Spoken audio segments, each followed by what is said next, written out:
Hi, so we're going to discuss about Vlookup. So I have a more detailed example over here. You can see on the left side that we have the Starbucks menu. I just grabbed, you can see a list of espressos over here, tall, grande, venti, and you have a list of prices over here. So we'll be focusing on the espresso section to show you how Vlookup is being used. And you can see over here, like this table. What I did was I simply type all of the values over here, and then we just have an Excel format for this. And for my examples below, I'll be focusing on a tall Americano. So you can see it highlighted over here, and a caramel macchiato that's venti. So that's $4.19. Okay, so for Vlookup, the main purpose of Vlookup is to simply, so from your data table over here, we're going to be looking for the values of Americano tall and caramel macchiato of venti. Okay, so you can see over here, we have first a semi-automated solution. So we're going to use the Vlookup for this one. Okay, Vlookup. And then we're going to point it first to the Americano value. So we're going to look for this value. And then it's asking for the table array. So I'll just drag all the way to the bottom. Okay. And then next is the column index. So which means which column are we looking for the value for? So you can see over here, I've numbered the columns 1, 2, 3, and 4. So for our example over here, we're looking for tall, which is column number 2. So we're going to type in 2. Okay. And then range lookup is true approximate match. This is only it's only usable for numbers if you want to look for the closest value from a given list of numbers. Okay, but over here we're looking for the exact value of Americano, so we're going to use false over here. So closing this one, you're going to get 2.09. so it's the same as what you can see on the table above. And then we're going to do the same exercise on caramel macchiato. So first, what value you're looking for, so that's caramel macchiato. And then your source of data, which is the entire array. Okay, column index is, we're looking for venti, right? So if you look at the column numbers, that's column number 4 over here. So we're going to type in 4. And then range lookup, we always want the exact match. So let's type in false. Okay, so what it's doing right now is it's going through the table, and then it's looking for the value of macchiato, caramel macchiato, and then found it over here. And then since we told it to look at column number 4, it's going to go to column number 4 and then give us back the value of $4.19. Okay? But here's the thing. You might be thinking right now that, hey, look at the formula over here. You can see the 2. And then as for our formula, you can see column number 4, wherein we specified over here. You might be thinking that, hey, how come we didn't use the values of tall and venti over here? It's like we just hard-coded the column numbers for our Vlookup formula. So what I'm going to teach you next is a fully automated solution, meaning that we're going to use the values over here and just create a formula, and then there's no need to hard-code the columns. Okay, so what I did over here is I just created another a data table over here. But this data table contains the columns of tall, grande, and venti. And then the column numbers are on the right. So you could think of, I just created a transposing of the cells over here. And then now I have tall, grande, venti, 2, 3, 4. Okay, so here's the formula. I'm going to go for Vlookup again. Okay, and then lookup value, it would be the same, Americano. Table array, on the other hand, would still be this source of data. Okay, so it's pretty much the same steps from a while ago.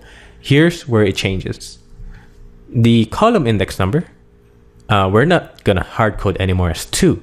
What we're going to do is actually perform another Vlookup. So if we're going to look over here, our lookup value is going to be tall. Okay, so what you're thinking right now is we want to change the value of tall into column number 2, which brings us to the other table above. So if you go in comma, our source data right now would actually be this one. Okay, so next is column index number. what column number are we getting the data from? Recall that Vlookup always numbers the columns from 1 to n. So the first column over here is actually 1, and the second column is actually number 2. Okay, so this is the column that we're after, the 2, 3, and 4. So that's going to be column number 2. Okay, so same thing. We just want in the exact match for this one. Okay, so now we've actually translated tall into the second column. So we just go for, we're now typing back on the outside VLOOKUP formula. So if we go for comma, it's going to ask for the range lookup of the first VLOOKUP. Okay, so let's go for false and let's close it. And you can see over here that it actually got the value of 2.092. And there was no need for us to like hard code the tall column, which is number 2. So what I'm going to do right now is I'll just make, this is the Q3 until 3.5. This is actually the data for the table of tall, grande, and venti. So what I'm going to do is make it hard coded. So once we reuse that formula for the other examples below, we can just copy paste the formula. It's fully automated at this point. Okay, so what I'll do is I'll just copy this one now. And you can actually see that there was no need to type the venti column, which is number 4. And then it just like pop up automatically. So just to prove that it's working, let's just try it out. Mocha, okay? So what I'll do, I'll copy it first over here. So it's still NA because it can't look for a specific value. And let's just pick a random one. Let's say grande. And you can see it got 3.79, okay, which is actually this value above. So if you want to try it out, let's try venti. And bingo, it got 4.09. And same for tall. And of course, if it's unable to like look for it, let's just type in random value. It becomes NA. So you can see that it's now fully automated. So if I even type right now, let's say espresso tall, and it can find, yeah, it's getting the value 1.69. Okay, so for this Excel spreadsheet, I'm also making it downloadable so that you can see the exact formulas that I used, and you can also fiddle around with it. Okay, another practical application of VLOOKUP is, this is one thing that I personally use a lot, which is comparing lists of values. So I'm actually using the same values from a while ago from the Starbucks example. And if we have 2 lists, and this is just a simplified example, we're just having less than 10 values for each list. But let's say if you have thousands of items, it's gonna be really hard for you to compare 2 lists and then see what's different between each of them. Okay, so what I'm gonna do is it's actually VLOOKUP again to the rescue.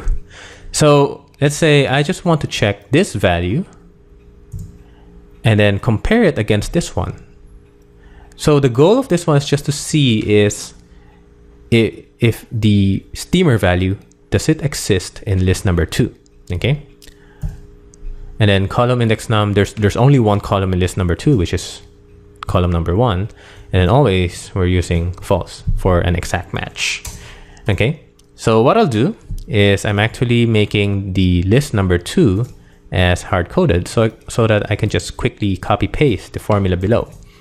Okay, so if I copy paste, okay, so let's copy this one. And then I'll just highlight all of the fields here and then paste it. Okay, so you can see over here that steamer is NA, caramel macchiato is NA, espresso max NA. This means that the values, these 3 values, they don't exist in list number 2. So you can see it very quickly without like manually comparing all of them together.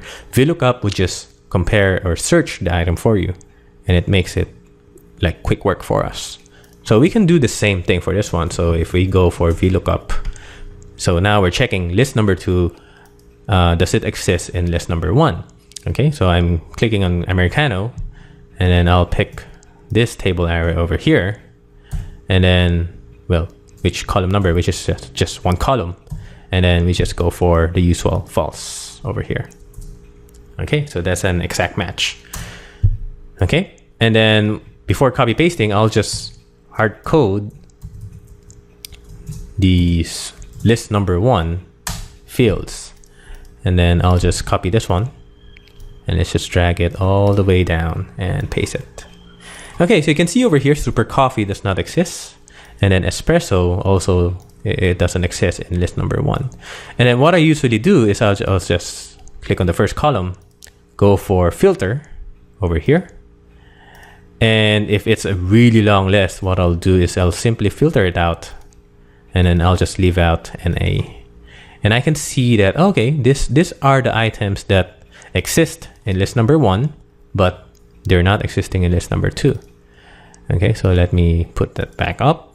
And then I'll also do the same thing in list number 2 and discover that, okay, these are the 2 items that exist in number 2, but they don't exist in list number 1. Hope this can be useful in your everyday work.